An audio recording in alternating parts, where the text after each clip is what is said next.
Hello everyone. Once again I welcome you all to our platform that is IS Point and this is our daily current affairs quiz जहाँ पर हम daily basis पर हर दिन most important 10 current affairs को detail में analyse करते हैं। हम आपको अप्रोच सिखाते हैं कि कैसे आपको क्वेश्चंस को अप्रोच करना है, किस तरह से आपको प्रॉपर्ली हर स्टेटमेंट को एनालाइज करते हुए करेक्ट आंसर तक पहुंचना है। ठीक है, तो अगर आप पहली बार आए हैं हमारे चैनल पर तो प्लीज़ आप सेट नंबर 1 से स्टार्ट करिएगा ताकि आप मैक्सिमम फ़ायदा उठा सकें हमारी सीरीज़ का।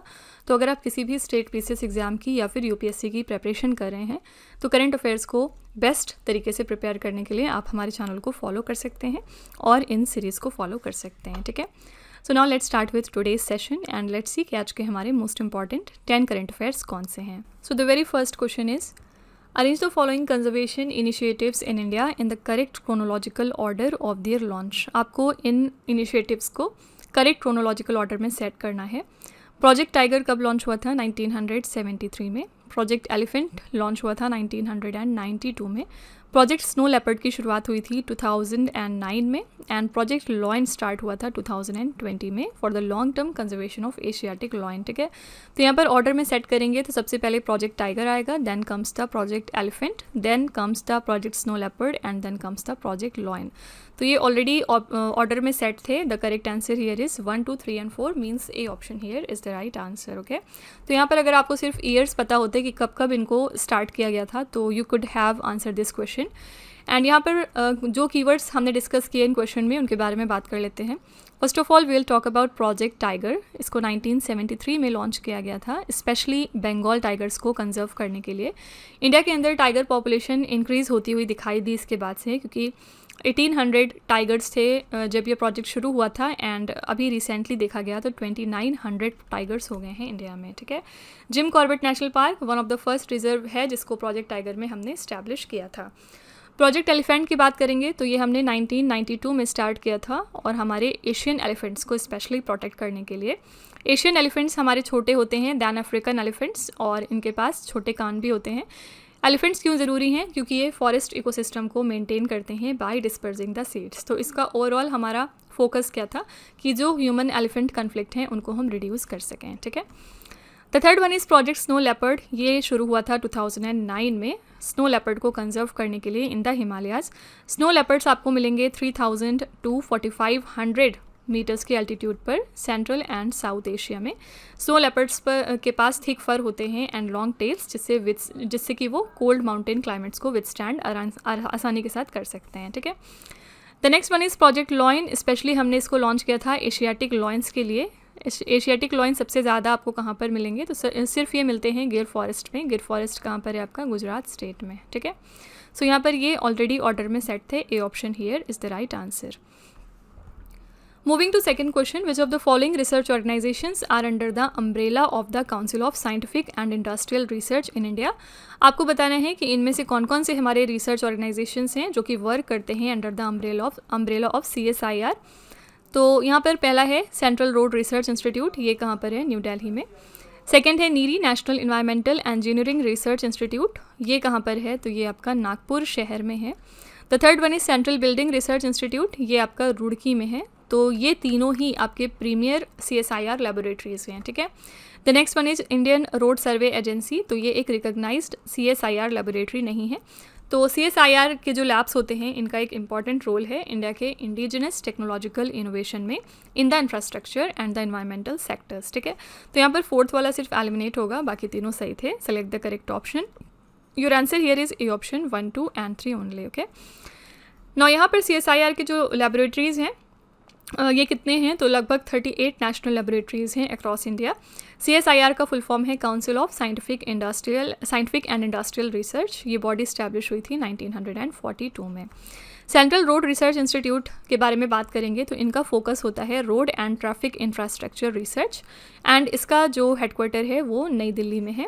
इसको 1952 में हमने इस्टेब्लिश किया था रोड इंजीनियरिंग को इम्प्रूव करने के लिए। ठीक है, then will talk about NEERI. तो नीरी स्पेशलाइज करता है in the environmental science and the engineering और नीरी कहाँ पर है? तो नागपुर महाराष्ट्र में। इसको 1958 में हमने इस्टेब्लिश किया था पोल्यूशन इश्यूज़ को टैकल करने के लिए। Then we will talk about central building research institute. तो ये जो इंस्टीट्यूट है हमारा, ये वर्क करता है बिल्डिंग मटेरियल्स पर एंड कंस्ट्रक्शन टेक्नोलॉजी पर। ये कहाँ पर है? रुड़की, उत्तराखंड में है। इसको हमने फाउंड किया था 1947 में सस्टेनेबल कंस्ट्रक्शन को सपोर्ट करने के लिए, ठीक है। तो यहाँ पर सिर्फ फोर्थ वाला आपका एलिमिनेट हो गया, 1 2 3 सही थे। Correct answer is a option. Moving to third question, which of the following pairs regarding sustainable development goals are correctly matched. यहाँ पर आपको चेक करना है कि जो यहाँ पर पेयर दिया हुआ है क्या वो सही है कि नहीं। The first one is sustainable development goal 9। तो प्लास्टिक वेस्ट को रोड जियोसेल्स में कन्वर्ट करना directly it contributes to sustainable development goal 9। तो यहाँ पर फोकस एरिया है इंडस्ट्री, इनोवेशन एंड इंफ्रास्ट्रक्चर, ये सही है आपका। Second one is SDG 11। तो इसके अंडर में सिटीज़ को सस्टेनेबल हम बना रहे हैं by managing the waste, okay. तो ये भी सही है क्योंकि फोकस एरिया दिया है sustainable cities and communities. The third one is sustainable development गोल 12। इसके अंडर में हम सर्कुलर इकोनॉमी को प्रमोट करते हैं थ्रू रिसाइकलिंग। फोकस एरिया दिया है रिस्पॉन्सिबल कंजम्पशन एंड प्रोडक्शन। तो तीनों ही यहाँ पर पेयर सही थे। Select the correct option, your answer here is D option 1 2 and 3, okay. यहाँ पर जो हमने कीवर्ड्स देखे उनके बारे में बात कर लेते हैं। सबसे पहले प्लास्टिक वेस्ट के बारे में बात करेंगे तो it can take up to 1000 years to decompose in the landfills and microplastics बहुत ही छोटे प्लास्टिक पार्टिकल्स होते हैं, स्मॉलर दैन 5 मिलीमीटर्स। फाइन। यहाँ पर हमने एक टर्म देखा जियोसेल्स। ये 3 डायमेंशनल के हनी कॉम स्ट्रक्चर्स होते हैं जिनको आप सॉइल को स्टेबलाइज करने के लिए यूज़ करते हैं।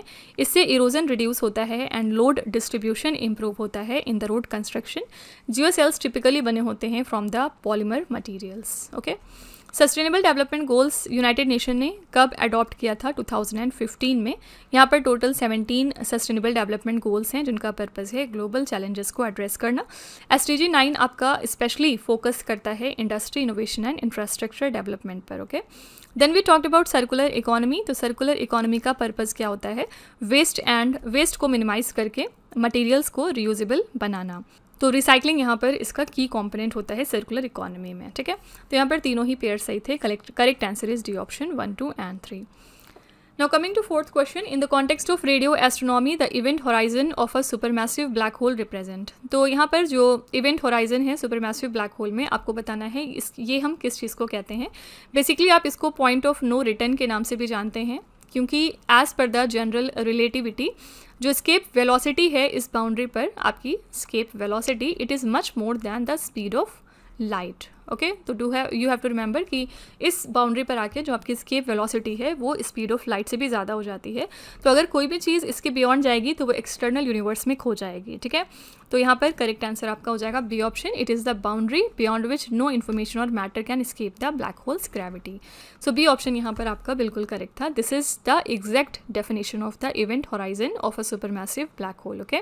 इवेंट होराइजन बेसिकली हमने बात करी कि ये बाउंड्री है ब्लैक होल की beyond which nothing can escape and इसका जो रेडियस होता है इसका एक पर्टिकुलर नाम है and that name is Schwarzschild radius, okay. तो ये जो इवेंट होराइजन का ग्रेविटी है it prevents even light from escaping its pull, okay. General relativity का जो कॉन्सेप्ट है वो अल्बर्ट आइंस्टीन ने दिया था 1915 में। इसमें ग्रेविटी को इन्होंने डिस्क्राइब किया था as the curvature of space time which is caused by mass and energy. यहाँ पर डिफरेंट फेनोमेना प्रेडिक्ट किए गए जैसे कि gravitational waves and the black hole, ठीक है।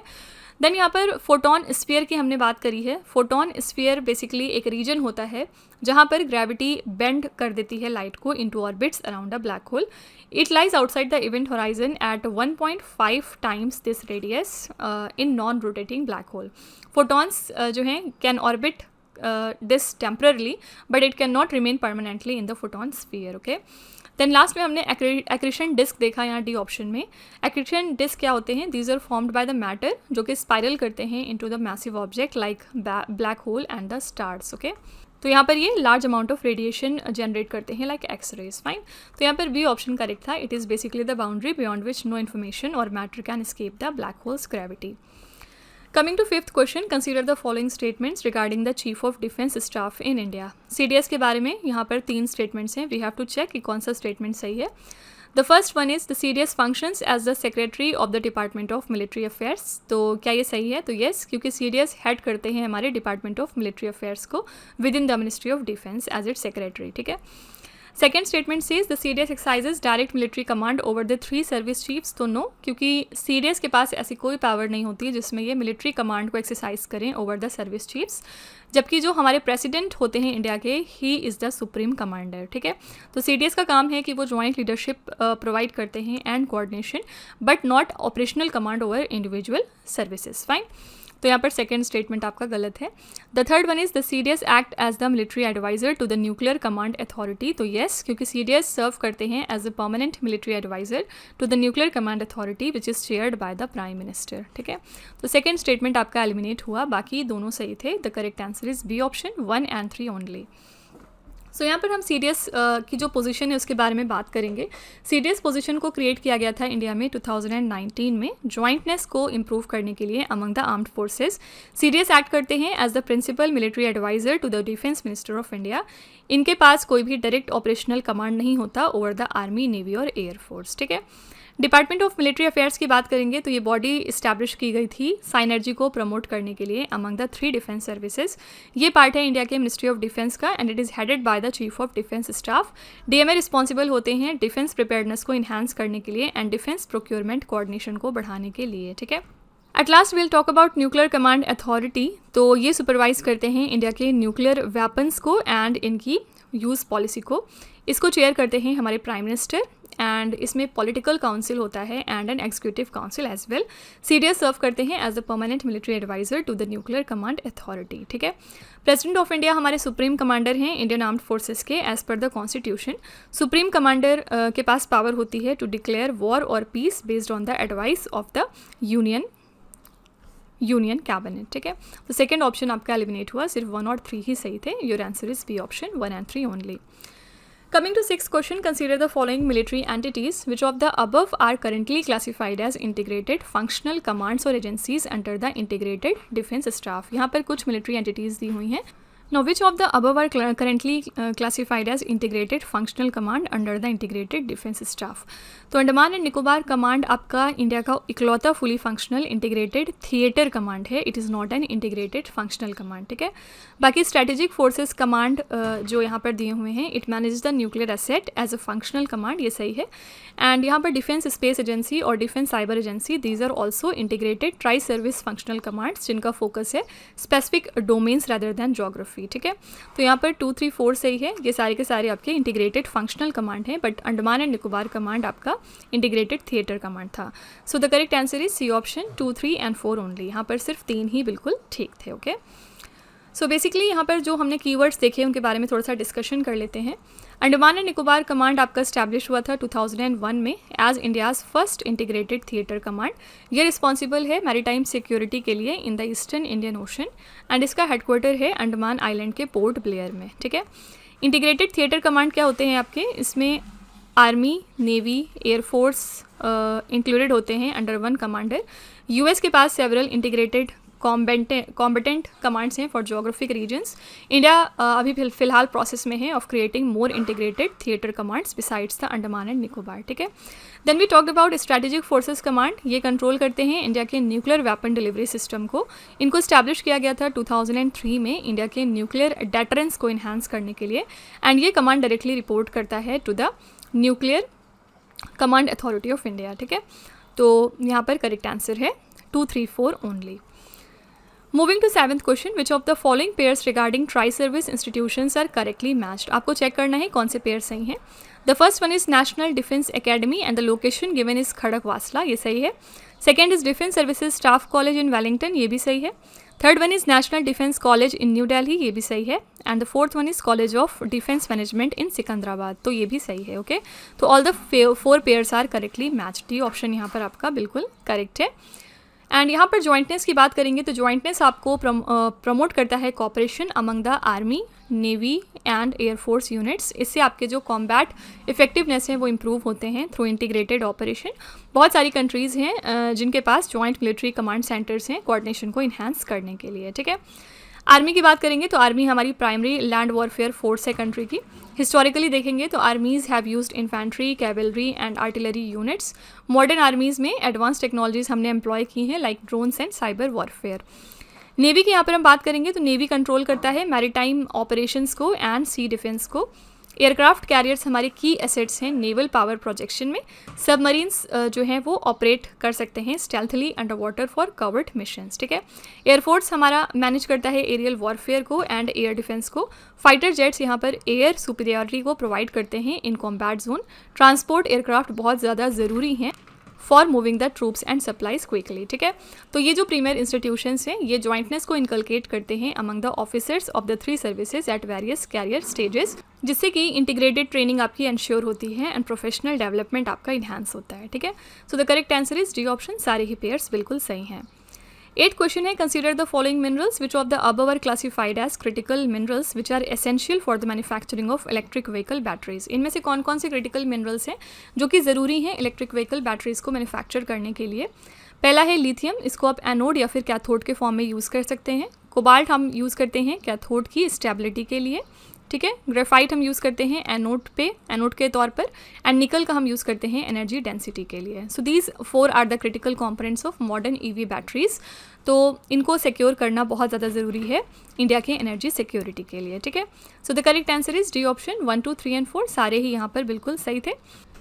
यहाँ पर बात करेंगे लिथियम की, तो it is the lightest metal and the lowest density solid element, and lithium ion batteries power करती हैं आपके ज़्यादातर स्मार्टफोन्स को एंड इलेक्ट्रिक व्हीकल्स को। आजकल लिथियम आप एक्सट्रैक्ट करते हैं primarily from brine pools and mineral ore, ठीक है।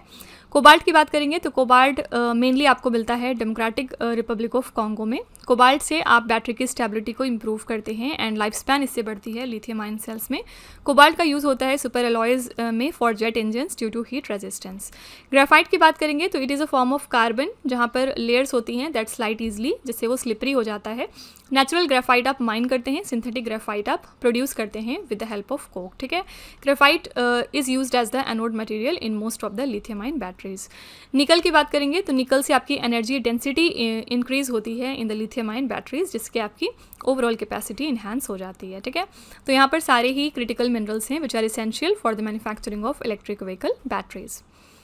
Coming to 9th question, consider the following maritime choke points. Which of the above are located within the Indian Ocean region? We have to check कौन से इसमें से Indian Ocean region में located हैं and they are critical to India's maritime security strategy. First है strait of Malacca. Malacca strait link करता है Indian ocean region को पैसिफिक ओशन के साथ में, तो ये सही है। सेकेंड है strait of Hormuz. Strait of Hormuz भी आपका बिल्कुल सही है। थर्ड है Bab el Mandeb and the fourth one is 9 degree channel.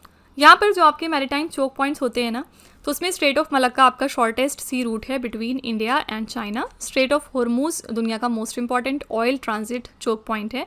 Babal मंदेब straight आपका कनेक्ट करता है रेड सी को गल्फ ऑफ एडन के साथ में, ठीक है। इंडियन ओशन रीजन आपका जो है ये थर्ड लार्जेस्ट ओशन है after the Pacific and Atlantic. Lakshadweep islands इकलौते यूनियन टेरिटरी हैं इंडिया के इन the Indian ocean. Indian ocean host करते हैं दुनिया के लार्जेस्ट कॉन्टिनेंटल स्लोप को, ठीक है। तो यहाँ पर चारों ही बिल्कुल सही थे। The correct answer here is D option 1, 2, 3 and 4, okay. क्योंकि जो स्ट्रेट ऑफ हॉर्मूज और बाबल मंदाब हैं ये सर्व करते हैं as the key gateways to the energy rich Gulf and Red Sea respectively. 9 degree channel आपका लक्षद्वीप आइलैंड्स के पास में है and it is very important for international merchant shipping routes, okay. तो यहाँ पर सारे ही जो मैरीटाइम चोक पॉइंट्स दिए हुए हैं these are located within the Indian ocean region. Coming to last question, which of the following pairs regarding naval exercises are correctly matched? Let's check. The first one is Varuna exercise. क्या इसमें India और France countries participate करती हैं? तो yes, ये बिल्कुल सही है। कोनकन में इंडिया और यूके पार्टिसिपेट करते हैं। The third one is Naseem Al Bahr, इसमें इंडिया और ओमान पार्टिसिपेट करते हैं। And the fourth one is Malabar, इसमें 4 कंट्रीज़ होती हैं, India, USA, Japan and Australia. तो सेलेक्ट द करेक्ट ऑप्शन। यहाँ पर चारों ही बिल्कुल सही दिए हुए हैं पेयर्स, ठीक है। ये जो नेवल एक्सरसाइजेज हैं ये इंडिया के स्ट्रॉन्ग मैरीटाइम डिप्लोमेसी को डेमॉन्स्ट्रेट करते हैं, जिससे कि जो हमारी नेवी है वो इनेबल होती है to practice complex warfare tactics with a variety of global partners, जिससे हमारी इंटरऑपरेबिलिटी और सिक्योरिटी कोऑपरेशन मजबूत होता है इंडियन ओशन रीजन में, ठीक है। यहाँ पर इंडियन नेवी की बात करेंगे तो इंडियन नेवी को फॉर्मली हमने स्टैब्लिश किया था 1830 में as the Royal Indian Navy. INS Vikramaditya हमारा फ्लैगशिप एयरक्राफ्ट कैरियर है इंडियन नेवी का।